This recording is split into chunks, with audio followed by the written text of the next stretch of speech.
Hello friends, இன்றைக்கி ஒரு தொகையில் தான் பார்க்குறோம். என்னென்னா புதினா தொகையில் பார்க்க போகிறோம். சூப்பராக இருக்கும், ரொம்ப ஹெல்த்தி, உடம்புக்கு ஆரோக்கியம். அதுக்கும் நல்லா ஒரு 3/4 கிலோ கட்டு கொத்தமல்லி எடுத்து நல்லா கழுவி க்ளீன் பண்ணி வச்சுருக்கேன், நல்லா புதுசு.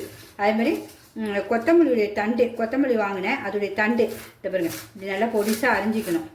ஏன்னா தண்டு அரைப்படாது நமக்கு க்ளீனாக நைஸாக. அதுக்காக அதை கூட வேஸ்ட் பண்ணக்கூடாது. அது நோய் எதிர்ப்பு சக்தி பார்த்திங்களா, அதை வேஸ்ட் பண்ணவே மாட்டேன். இந்த புதினா அரைக்கும்போது நல்லா இதுலேயும் அந்த ஒரு கைப்பிடி காம்புங்க இருக்குது, அந்த காம்பையும் எடுத்து வச்சுட்டேன். அதுக்கு தேவையானது ஒரு சின்ன துண்டு இஞ்சி, ஒரு கோலிக்காய் சைஸு புளி, 3 பல் பூண்டு, அப்புறம் உங்களுக்கு காஞ்ச மிளகா, பச்சை மிளகா உங்களுக்கு காரத்துக்கு ஏற்பப்படுங்க. நான் வந்து ஒரு 2 பச்சை மிளகாய் எடுத்து வச்சுருக்கேன் கட் பண்ணி. ஏன்னா முழுசாக போட்டால் வெடிக்கும், அதனால் முழுசாக போடக்கூடாது. நல்லா ஒரு பத்தை தேங்காவை மிக்சியில் சும்மா ஓட்டி வச்சுருக்கேன். ஏன்னா நமக்கு பத்தையாக போட்டாலும் அதை அரைக்கும் போது க்ளீனாக வராது. ரொம்ப ஈஸி, சிம்பிள். பிக்னஸ் பிள்ளைங்க கூட செஞ்சிடலாம். என்னடா இவ புதினா தொகையில் போடுறாளேன்னு பெரியவங்க சொல்லலாம். ஆனால் அது பிக்னஸ் பிள்ளைங்களுக்கும் பேச்சுலர் பசங்களுக்கு தான். ஒரு சுடு சாதத்தை வடிச்சிட்டு ஒரு நல்லெண்ணெயை ஊற்றி ஒரு பாக்கெட்டை வாங்கி இந்த பிள்ளைங்க இதை போட்டு சாப்பிட்டா எவ்வளோ ஒரு ஸ்ட்ரென்த்து வெளியிலே போத்தவளை பிள்ளைங்க. அதுக்காக தான் மெயின் சொல்லி காட்டுறேன், வேறு ஒன்றும் இல்லை.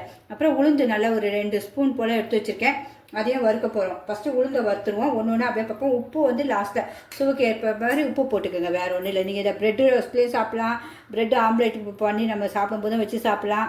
சப்பாத்தி கூட தயிர் மிக்ஸ் பண்ணி சாப்பிட்டா சூப்பராக இருக்கும். எல்லாத்துக்குமே இது நல்லாயிருக்கும் அந்த புதினா தொகையில். அதனால் மிஸ் பண்ணவே பண்ணாதீங்க, செஞ்சு சாப்பிடுங்க. மோர் சாதம், தயிர் சாதம் எல்லாத்துக்குமே சூப்பராக இருக்கும் இது. இப்போ செய்ய ஆரம்பிச்சிடுவோம். பேன் வச்சுட்டேன், எண்ணெய் ரொம்ப இழுக்காது, சும்மா ஒரு 2 சொட்டு தான். இவ்வளோ தான் எண்ணெய், மொத்தத்தில் இவ்வளோ தான் எண்ணெய்னா பாருங்கள் எவ்வளோ ஆரோக்கியமாக இருக்குது பாருங்கள் என் சமையல். அப்போ இது அப்படியே ஒன்று நம்ம வறுத்துருவோம்.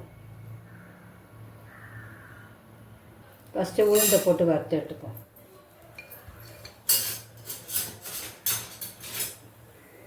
நல்லா செவந்து வரணும் கலரு. உளுந்து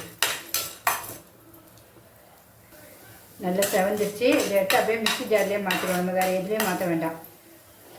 இந்த கலர் வந்தால் தான் நல்லா மனமும் வரும், செம்ம டேஸ்ட்டாக இருக்கும் தொகையில்.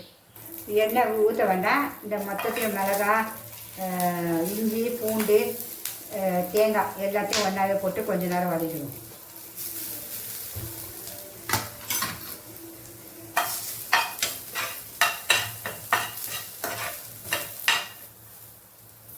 கொஞ்ச நேரம் வதங்கட்டும்.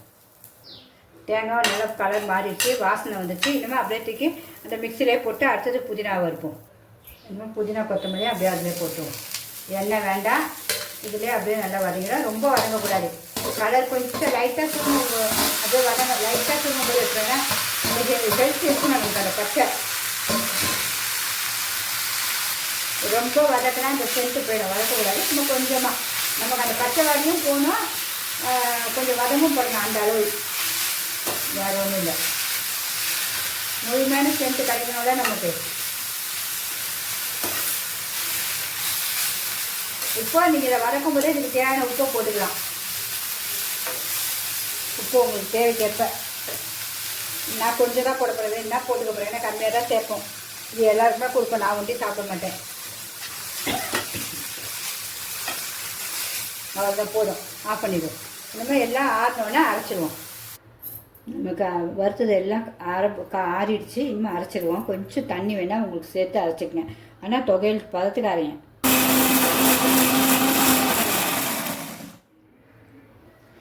இப்போ அரைச்சாச்சு. இந்த நம்மளுடைய தொகையில் எவ்வளோ சூப்பராக ரெடி ஆகிடுச்சு பாருங்கள். கலரும் மாறல பாருங்கள், செம்ம டேஸ்ட்டாக அவ்வளோ அட்டகாசமாக இருந்துச்சு. இப்போ நம்ம வேறு பவுலில் வச்சு மாற்றிடுவோம்.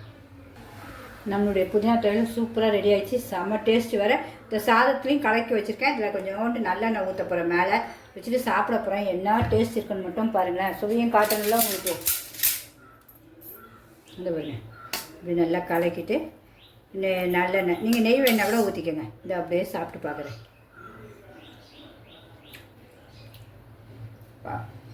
சொல்ல முடியாத டேஸ்ட்டுங்க, உண்மையாகவே அவ்வளோ டேஸ்ட்டாக இருக்குது. எல்லாருமே கண்டிப்பாக இதுமாதிரி செஞ்சு பாருங்கள் ஃப்ரெண்ட்ஸ். பிடிச்சிருந்தால் கண்டிப்பாக லைக் பண்ணுங்கள், உங்கள் ஃப்ரெண்ட்ஸ் அண்ட் ரிலேட்டிவ்ஸ்க்கு ஷேர் பண்ணுங்கள். ஓகே ஃப்ரெண்ட்ஸ், பாய்.